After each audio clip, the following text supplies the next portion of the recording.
city of King's Landing. After Croatia, we're gonna head up north to visit Czech Republic. That was the city that was featured in Game of Thrones. Wow, I love that. I love that I'm seeing it here. That was the city that was featured in Game of Thrones. Like, this is iconic. This is, like, imagine me being in a building that was built 600 years ago. Do you know the way I'll be thinking? Do you know all the thoughts that will be coming to my mind? Do you know all the this life is just one, so enjoy it to your fullest, to the fullest. So, like, something that was like done over 600 years ago, we are still here enjoying it. Ah, I love history. I love history.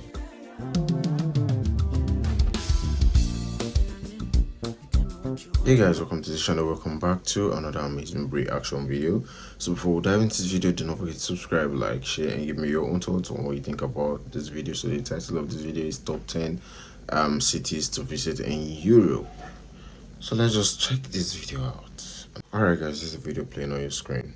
What's up, guys? My name is Ryan Shirley, and I spent the last few years exploring Europe, and now I want to show you my favorite cities. So here's my European cities top 10. Okay, let's see. Europe is home to some of the world's most interesting cities, from the ancient history of Athens to the billionaire's playground of Monte Carlo. Europe's cities offer so much variety and diversity.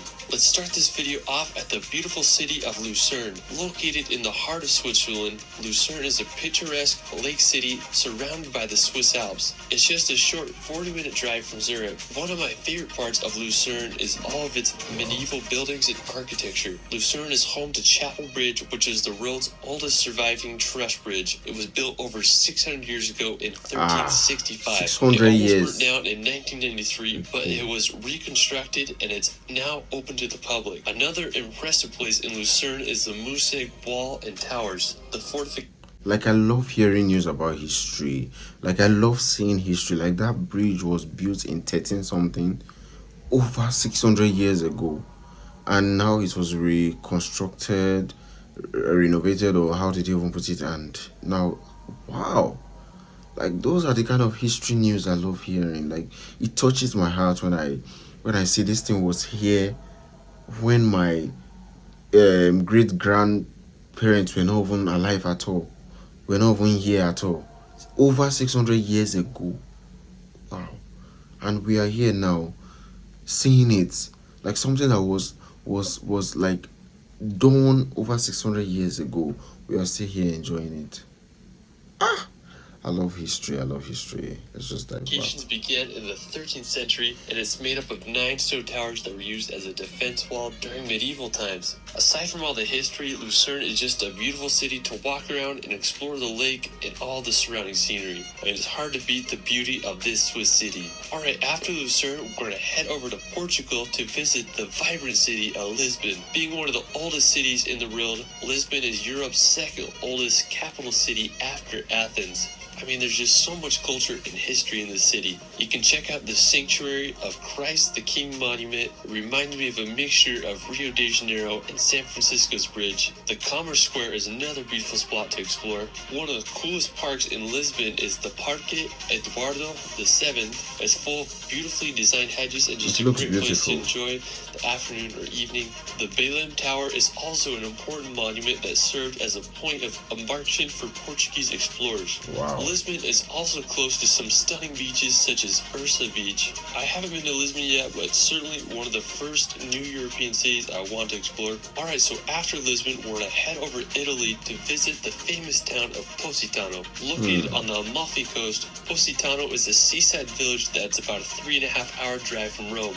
Back in the 1st century, luxury Roman villas were built on the coast here. It was believed to be the home of mythical sirens that would seduce sailors to crash upon the rocky shores. Positano was a somewhat poor fishing village during the first half of the 20th century, but tourism began to gain traction in the 1950s, especially after John Steinbeck wrote about Positano in his essay where he said it is a dream place that isn't quite real when you are there and becomes beckoningly real after you are gone. When you see this place in real life, I think you'll feel the same as Steinbeck. I mean, it's just hard to beat the beauty of this place. The backdrop of the mountains filled with colorful villas against the Mediterranean Sea filled with boats and yachts. It's just jaw-dropping. Positano is quite a touristy destination, so be aware you maybe get some crowds, especially during the summer, but the beauty is worth that price if you ask me. I mean, it's just such a stunning location. Alright, after Italy, we're going to visit possibly the most iconic city in the world, London. I traveled more to London than any other international destination. I love the city so much and I just keep coming back for more. Everything from double-decker buses to the energy of Piccadilly Circus makes the city feel so alive. There's just so many places to see. You can check out the iconic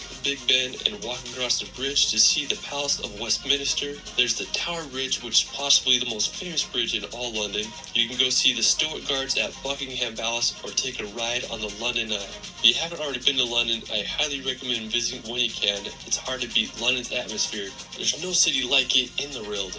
While we're still in the UK, we're gonna head over to Edinburgh. If you want to go back in time, Edinburgh is a must. It's where J.K. Rowling wrote her Harry Potter novels. When I started traveling, this was one of the first cities I visited. It's a medieval town with Like this guy is touring the world.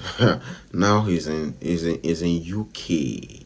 I remember reacting to his other video of 25 places in the USA, and I was like, wow, tour. Keep touring. Let's see.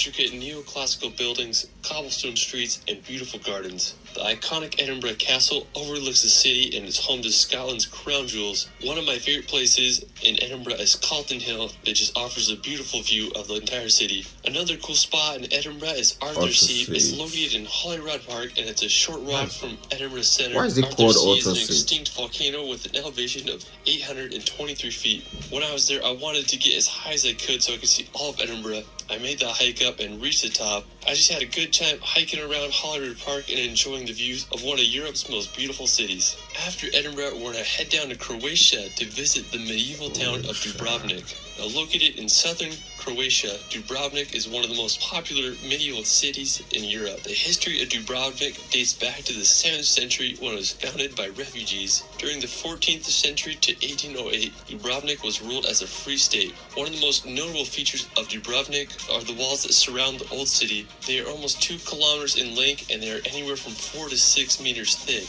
They were used to protect the city throughout history. The unique look of the city has made it a popular filming location. Dubrovnik was featured in Game of Thrones as it was used to depict the city of King's Landing. After Croatia, we're to head up north to visit Czech Republic. That was the city that was featured in Game of Thrones. Wow, I love that. I'm seeing it here. That was the city that was featured in Game of Thrones. Like, this is iconic. This is. I'm just like, it's giving me this. Let's just dive back. But I love that the city that was featured in Game of Thrones showed up here. Like, it's part of the places is listed best places to visit in Europe, and I need to go there. Just dive back. To visit the capital city of Prague. Due to its location and rich history, Prague is known as the political, cultural, and economic center of Europe. Prague was the capital of the Kingdom of Bohemia and was the main residence of many Roman emperors such as Charles IV. One of my favorite attractions is the Charles Bridge. Its construction began in 1357 and it wasn't finished until the beginning of the 15th century. The bridge is decorated with an alley of over 30 statues. I mean, it's just so scenic and such a great feature in Prague. The Old Town Square is also a great place to explore, and the Prague Castle is another beautiful sight to see. It's considered to be the largest ancient castle in the world, and it was built more than 1,000 years ago in the 9th century. I mean, that's a freaking long time. Prague has such a historic vibe, and I hope all can visit. After Prague, we're going to head over Spain to visit the famous city of Barcelona. Now, when you think of Spain, this is what you probably imagine. Barcelona is home to incredible architecture, Mediterranean beaches, and an energetic vibe all around. When I was in Barcelona, I wanted to get a good vantage point of the whole city, so I hiked up this place called Mirador de les Batteries. It's a wild spot that offers a 360 panoramic view of the city. The most iconic attraction in Barcelona is La Sagrada Familia. It's this Roman Catholic minor basilica that began construction over 138 years ago, and it still isn't finished. It's anticipated that construction will be finished in 2026, but who knows? All I know is one of the most unique buildings in the world, and I still can't get my head around that it's been in construction since 1882. Alright, A building they started since 1882, a building they started over 100 years ago. Up to now, they are not even done finished. Like they say 2026 though. I'm not sure they can finish that in 2026. I am not sure. Something that started since over 1822 or so. Over how many years ago? And I think the building is working. Like people are going in there. So how come they are still constructing it? Wow, it's taking too long. after Spain, we're going to head over to Greece to visit the city of Athens. It's the capital and largest city in Greece, and it's one of the world's oldest cities. Athens is such a wild place with so much history. One of my favorite places in Athens is the Acropolis. If you want to get into Parthenon, it costs about 20 euros, so it's a little expensive, but it's totally worth it, especially if you're there. When I went to the Acropolis, I was able to get some of my favorite time lapses over the city. There's just an endless sea of white buildings with mountains in the background. If you do go to Greece, I recommend exploring Athens for at least a day or two. It's just such a unique place. Alright, so for our last location, we're going to visit the tiny country of Monaco to see the city of Monte Carlo. Now, Monaco is the second smallest country after the Vatican. The whole country is only 499 acres. Monaco has been known as a billionaire's playground, and over one-third of Monaco citizens are It millionaires. looks like a billionaire One reason place. why Monaco draws the rich is because it's a tax haven. There are no income taxes, and other tax rates are extremely low. One of the most famous places in Monaco is the Monte Carlo Casino. It was opened in 1863 and has been featured in the James Bond films. Another annual tourist attraction in Monaco is the Grand Prix. I'd love to see some race cars ripping through the city there. If you can handle the riches of Monte Carlo and Monaco, it's definitely a place to add to your European city bucket list. Well, that is it for my top 10. Europe is such a unique region in the world. There's just so many beautiful cities in Europe. I literally could have did a top 100 list, so it's really hard to... There are really so many beautiful cities in Europe, and he listed most of them. Like he listed most of them that I was even stunned. I was like, wow, these places exist, and this is even history. Like some buildings were 600 years ago, some on over 100 years ago.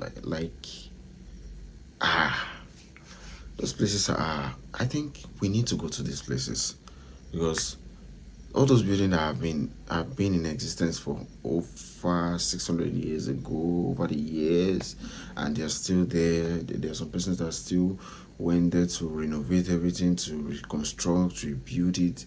All those things are for us, so that the next generation would come there, visit there, see it. And this guy now has gone there. He's experienced it. He's seen it. He's tested and he's lived. You get, so these are one of the tourist centers. It's some of them are places, some of them are tourist centers, but then those places have history. They have how they started. So it's still a good thing to just visit all those places once in a while, to just feel it, feel alive. You get, so that, like, I would love to go to all those things. Like imagine me being in a building that was built 600 years ago. Do you know the way I'll be thinking? Do you know all the thoughts that will be coming to my mind? Do you know all the wow, oh, ah, would be in my mind? Do you know how I'll feel? I'll feel so good. I'll feel so good that, oh, this was built 600 years ago. How many decades ago? And I'm here to still witness it.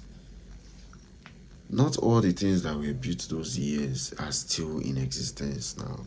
So the fewer ones that are in existence, we can still like Go there, see things, enjoy the life, hear about the history, and that's it.